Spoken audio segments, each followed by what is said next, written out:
Pasar ikan di Korea. Ada orang berbahaya yang menyamar. Dia setiap hari menjual ikan di pasar, dan sangat jarang bertemu dengan orang luar. Dengan begini, tidak akan ada yang tahu kalau dia dulunya adalah ketua geng yang paling seram di Korea. Semua orang menghormatinya, karena kalau tidak, mereka akan mati. Dia pernah membunuh 89 orang menggunakan tangan kosong. Dia adalah Chris si Dewa Perang. Karena Chris mencintai istrinya, dia pensiun dan berjualan ikan di pasar. Dia sudah tidak galak seperti dulu. Setiap bertemu orang dia akan menyapa. Sekalipun mobilnya ditabrak, dia akan meminta uang ganti rugi dengan sopan. Tak disangka supir ini malah melempar uangnya. Chris sampai terkejut dan memungut uang itu. Saat ini, istrinya datang, lalu memarahi supir itu. Dia bilang dia ingin melapor polisi. Bos yang duduk di belakang panik, karena di dalam mobil mereka ada wanita yang pingsan. Bos itu langsung turun dari mobil untuk menendang supirnya dan memukulinya sampai supirnya kesakitan. Lalu dia menarik supirnya keluar. Kemudian dia menamparnya. Ketika Chris kebingungan ketika melihat ini.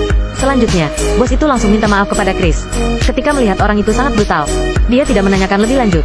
Awalnya dia kira itu hanyalah kecelakaan biasa, tapi tidak disangka, ini adalah awal dari mimpi buruk. Keesokan harinya, Chris bekerja seperti biasa. Setelah sibuk seharian, istrinya bertanya kapan dia pulang melalui SMS.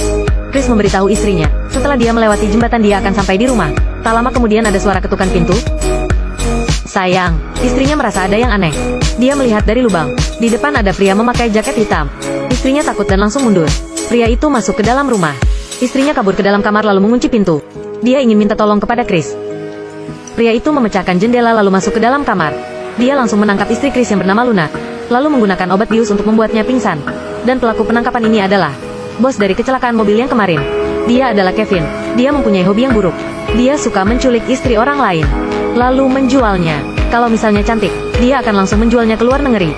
Kalau misalnya ada yang kurang cantik, ada yang dioperasi lalu dijual ke luar negeri.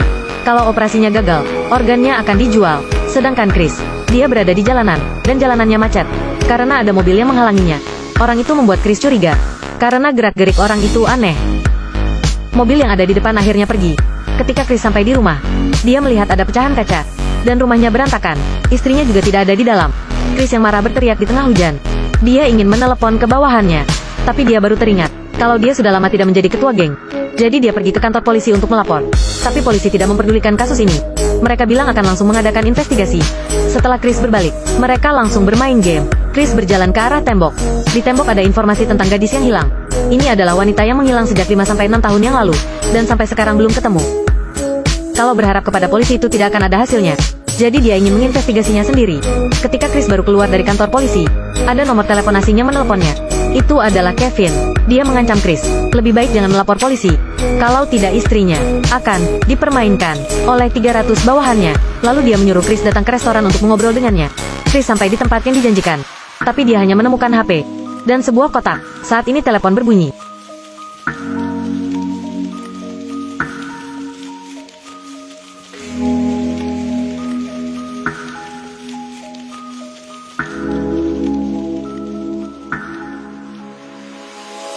Chris mengangkat teleponnya. Kevin menyuruhnya mengambil kotak itu. Dengan begini masalahnya selesai. Ketika Chris membuka kotak itu berisi uang. Chris bertanya apa maksud dari ini. Kevin memberitahunya, ini adalah uang hasil penjualan tubuh istrinya. Tak peduli, Chris mengambilnya atau tidak. Kevin sudah menanggap Luna sebagai barang. Ketika mendengar istrinya akan dijual, Chris sangat marah. Dia membawa uang itu ke kantor polisi, supaya polisi bisa mengecek sidik jari yang ada di sana. Tapi tak disangka, polisi tetap mengulur waktu, dan menyuruh Chris pulang untuk menunggu informasi. Chris tidak mau hanya menunggu. Temannya memberinya sebuah ide. Dia menyuruh Chris mencari David. Katanya, tidak ada orang yang tidak bisa David temukan.